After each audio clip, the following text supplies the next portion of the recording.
बाबा साहब अम्बेडकर ने 25 नवंबर 1949 को संविधान सभा की अंतिम सत्र में अपना समापन भाषण देते हैं, जिसमें उन्होंने कई महत्वपूर्ण बातें कही थी जिसे आज हर अम्बेडकरवादियों को मालूम होनी चाहिए। आखिर बाबा साहब ने अपने अंतिम भाषण में किस ओर इशारा किया था, किस स्थिति से उन्होंने लोगों को सतर्क रहने को कहा था और उन्होंने आने वाली पीढ़ी से किस जिम्मेदारी की बात कही थी, आइए आज की इस वीडियो में जानते हैं। लेकिन सबसे पहले ये जानते हैं कि क्यों हर भारतीय को अपने संविधान पर गर्व करना चाहिए और इसके तारीफ में दुनिया भर के प्रसिद्ध लोगों ने क्या कुछ कहा है। आइए आज के इस वीडियो में जानते हैं।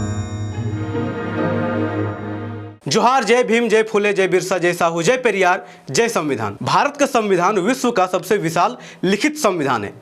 संविधान की नज़र में हर भारतीय समान है। भारत में सभी नागरिकों के लिए एक ही नागरिकता है, चाहे वे किसी भी राज्य में रहते हों। 18 वर्ष और उससे अधिक आयु के सभी नागरिकों को बिना किसी भेदभाव के वोट देने का अधिकार है। कानून के समक्ष सभी समान है और कानून का शासन ही सर्वोपरि है। यह भारतीय संविधान की विशेषता है कि हर जाति, हर धर्म और नस्ल के लोग संविधान की नज़र में समान हैं। हमें अपने संविधान पर गर्व करना चाहिए कि संविधान धर्म, जाति, भाषा और विभिन्न सांस्कृतिक वाले भारत को एकता के सूत्र में बांध कर रखता है। इसके तारीफ में अमेरिका के पूर्व राष्ट्रपति बराक ओबामा कहते हैं, भारत लोकतंत्र के बावजूद सफल नहीं हुआ, भारत लोकतंत्र के कारण सफल हुआ है। मलेशियाई वकील टॉमी थॉमस ने भारतीय संविधान की तुलना एक फूलते बढ़ते बड़ पेड़ यानी बरगद के पेड़ से की है। उन्होंने कहा कि मेरा सम्मानपूर्ण मत है कि भारतीय संविधान की सबसे उपयुक्त उपाधि बनियान पेड़ यानी बरगद का पेड़ है। यह एक जीवित सांस लेने वाला दस्तावेज है। विश्व भर के कई विद्वानों ने भारतीय संविधान की तारीफ की है, क्योंकि भारतीय संविधान की प्रस्तावना में ही भारत को संप्रभु, समाजवादी, धर्मनिरपेक्ष, लोकतांत्रिक गणराज्य घोषित किया गया है, जिसमें सभी नागरिकों के लिए सामाजिक, आर्थिक और राजनीतिक न्याय, साथ ही स्वतंत्रता, समानता और बंधुत्व जैसे उद्देश्यों को प्राप्त करने का लक्ष्य है। भारतीय संविधान इसलिए भी सर्वोपरि है कि इसको संविधान सभा द्वारा बनाया गया है। संविधान सभा में कुल 22 समितियां थी, जिसमें 8 प्रमुख समितियां थी और भारतीय संविधान में कुल 299 सदस्य थे। संविधान निर्माण की इस प्रक्रिया में विभिन्न समुदायों, जातियों, धर्मों और भाषाओं के प्रतिनिधियों को शामिल किया गया था। संविधान सभा का उद्देश्य था कि संविधान सिर्फ शासक वर्ग का दस्तावेज ना बने, बल्कि संपूर्ण समाज की आकांक्षाओं और जरूरतों का प्रतिनिधित्व करे। संविधान को बनाने में 2 वर्ष, 11 महीना और 18 दिन का समय लगा। संविधान के हर अनुच्छेदों पर बहस हुई और अंततः 26 नवंबर 1949 को संविधान बनकर तैयार हो गया और इसी तारीख को हर साल हम संविधान दिवस के रूप में मनाते हैं। लेकिन 25 नवंबर 1949 को संविधान सभा के अंतिम सत्र में बाबा साहेब अम्बेडकर अपना समापन भाषण देते हैं, जिसमें वे कहते हैं, संविधान कितना भी अच्छा क्यों ना हो, अगर उसे लागू करने वाले लोग बुरे हो तो वह बुरा साबित होगा, और संविधान कितना भी बुरा क्यों ना हो, अगर उसे लागू करने वाले लोग अच्छे हो तो वह अच्छा साबित हो सकता है। बाबा साहब ये बताना चाहते थे कि संविधान कितना भी आदर्श क्यों ना हो, वह केवल एक लिखित कानून या दस्तावेज है।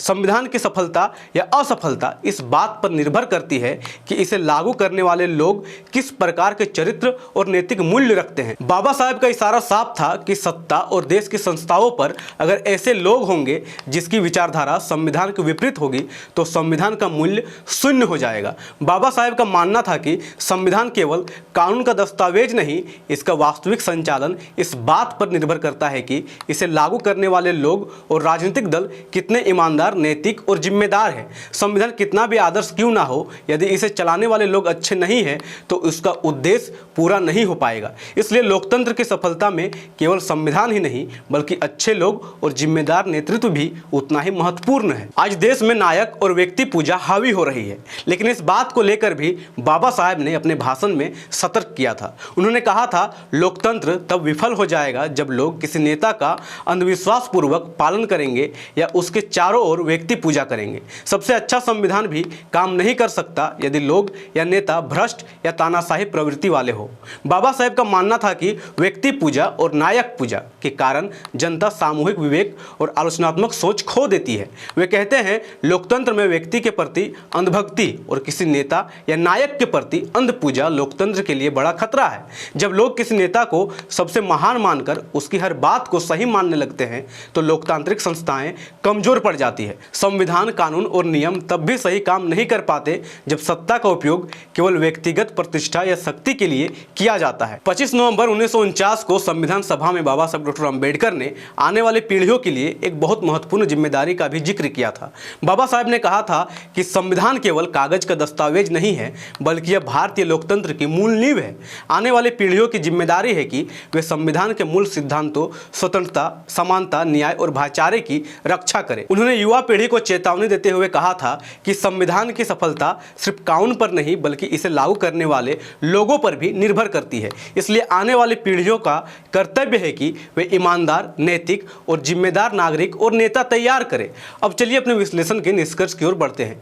भारतीय दंड संहिता की धारा 312 के तहत भ्रूण हत्या एक दंडनीय अपराध है। इसका अर्थ है कि भारत का संविधान उसकी भी सुरक्षा करता है जो मां के गर्भ में है।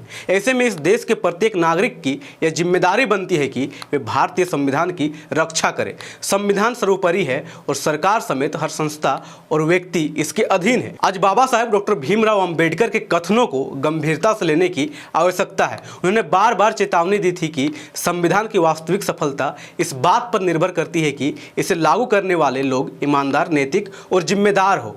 यदि नागरिक और नेतृत्व संवैधानिक मूल्यों के प्रति सचेत और जिम्मेदार रहेंगे तभी लोकतंत्र मजबूत और संविधान प्रभावी बनेगा। धन्यवाद। जय संविधान, जय भारत, जय भीम, जय मूल निवासी। MNT न्यूज नेटवर्क को सब्सक्राइब करें, लाइक और फॉलो करना ना भूलें। साथ ही बेल आइकॉन दबाकर जन जागृति की मुहिम में जुड़े रहें।